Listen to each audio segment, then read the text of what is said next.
daydream, custom made for a daydreaming boy. Hey, how you doing? It's your old pal, Author Tom McAuliffe. I hope you're doing well.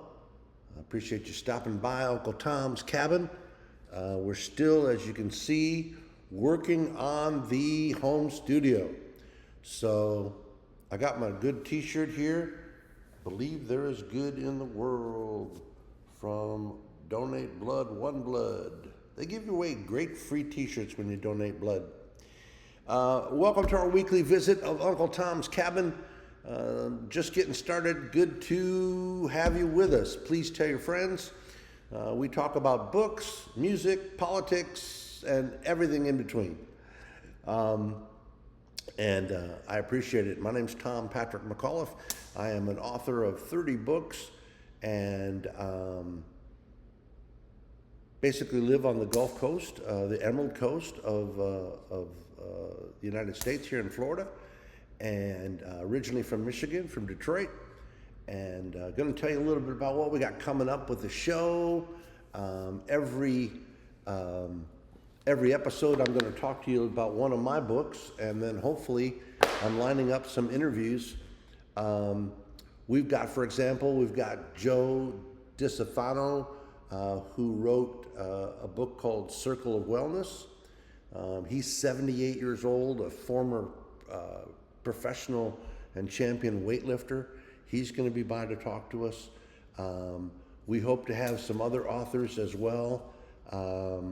Also coming up, I've got the founder of Get Authentic Book Reviews. Fava is going to be coming by and talking a little bit about that.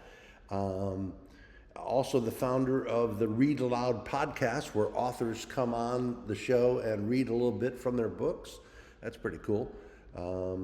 And also very exciting, the director of the Little Free Libraries, which is something that I've been supportive of for a long, long time. As you may or may not know, we're getting a side thing started called Borders Without Books, or Books Without Borders, rather, excuse me. And let me have something to drink over here. And it's basically a mobile library that comes around to, places out in the boonies that don't have books. So that's going to be pretty exciting. Little Free Libraries, which are these little tiny libraries you see that are about this big, and on a post outside a house or something, and inside you leave one, take one. And as libraries their budgets gets cut, we have movements in Washington from some of our friends who, and I use that term loosely, who want to privatize libraries. In fact, in some places around the United States, they're already privatized, where you basically buy a card, you buy a membership, and that allows you to access various services at the public library. So those are just some guests we've got coming up. It's very exciting. One of my first guests is going to be a gentleman that I wrote. He's from my hometown of Detroit, Michigan, and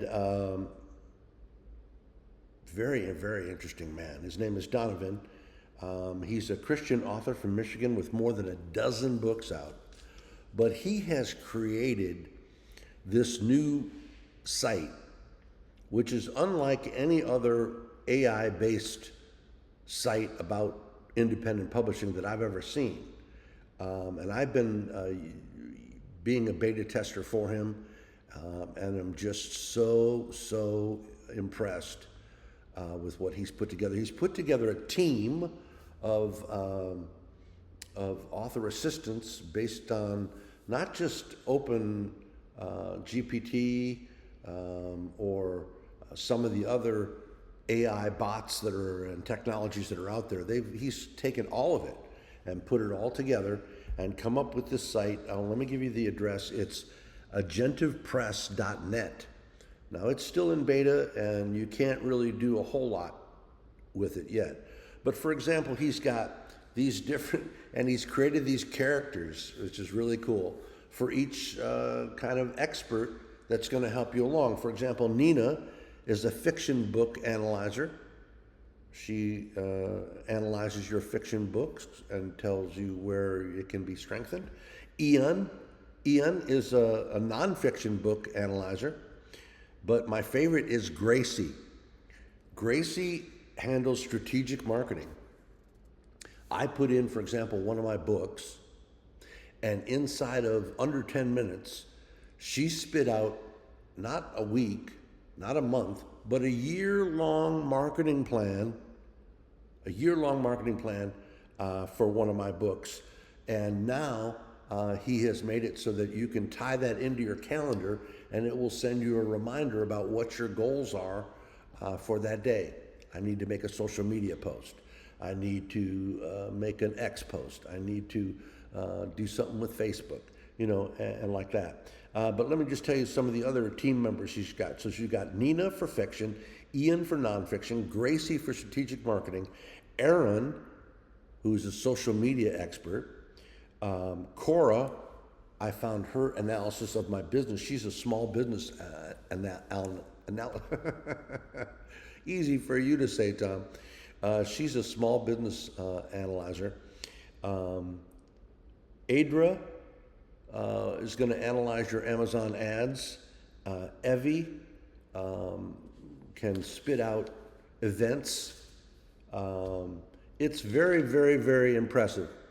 And so we're going to have him on the show before the end of the month, and he's going to be talking about that. Two other quick things. One is I came across this wonderful guy. As you may or may not know, I love book covers and the art and science of engineering great book covers. And came across this wonderful guy named Damon Freeman, who is a creative director of Desmona. I'm probably mispronouncing that, Damonza, Demoza. He produces some free pamphlets, not pamphlets, they're more than that. They're a little report that sends you by a PDF called Book Cover Trends. And I've got one here for psychological thrillers, but it's just, and this guy knows what he's talking about. I don't agree with a lot of it, but I don't agree with most of it, but okay, 60-40. I agree with about 60% of it, but he is the real deal. He's produced, like the guy I studied with, Mario, at University of Syracuse, who redid the USA Today remake. But this guy has done 12,000 book covers, and is really, and this report on psychological thriller covers is one of the best I've ever seen, and he produces it for different genres as well, and you can get it for free. I am going to hopefully have an address for you here. We'll just go and search free Damonza report, Damonza, and hopefully we can get him on the show and talk thing. But let me just, this is from a guy who's a New York Times bestseller author named Larry Corina. He says, cover art serves one purpose and one purpose only: to get potential customers, potential readers, interested long enough to pick up the book and read the back cover blurb. I think that's about right. Cover art serves one purpose and one purpose only: to get potential customers interested long enough to pick up the book and read the back cover. He talks a lot about balancing that balance between looking good on a small postage stamp on Amazon or on the bookshelf, and conforming to some things in a particular genre, so that your book looks appropriate for that genre. So we're going to talk a little bit about that. One of my advisors, too, had a recent rant about covers.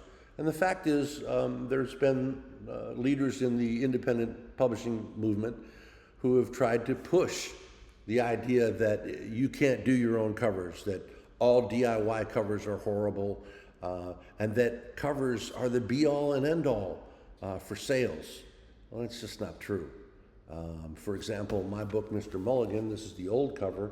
I've got a new cover on it, which I paid $500 for, from an award-winning author, and she's wonderful, and the new cover looks fabulous. No real difference in sales. You can't put lipstick on a pig. And I'm going to say some things in my posts here and on this site that some people are not going to like. I'm okay with that. I hope you are too. Sometimes the truth hurts, and we're going to talk about something that occurred in my life recently, once I can calmly do so. So that's coming up. The other thing, big thing I want to mention is I'm a big fan of a site called Authors AI. They have a AI bot named Marlo, and you can reach them at authorsai.com. And they are just rolling out 3.0 of their story analysis tool named Marlo. And the cool thing about this is they don't talk really about, unlike Donovan's site, agentivpress.net, this is more about engineering a bestseller. It goes over narrative arc analysis, plot analysis, story elements, character analysis, but it's different than something that you would get from AutoCrit or PWA, Pro Writing 8. Yeah, it's different. It talks about story beats, for example. It references a lot with a book, I think it's called Engineering a Bestseller. But it's very, very cool. I highly recommend. We're going to try and get their CEO to come on and talk about the new 3.0 software. But scope that out, authors.ai, authors, yeah, just search Authors AI, yeah, and they'll hook you up. So this week I want to talk a little bit about, and we're moving right along here, my very first book, Mr. Mulligan. Very interesting story behind this. Basically, about 6 years ago, a trunk was found in an attic, inside of which was a whole bunch of papers, and including a manuscript, which I've edited and put together, 30,000 words, written one key at a time. Let me see if I can get the picture for you. Written one key at a time with a pencil in his mouth. This is my grandfather, Tommy McAuliffe, world famous armless golfer. There he is his old Royal typewriter there with a pencil in his mouth. A 30,000 word manuscript about the psychology of golf and overcoming your handicaps.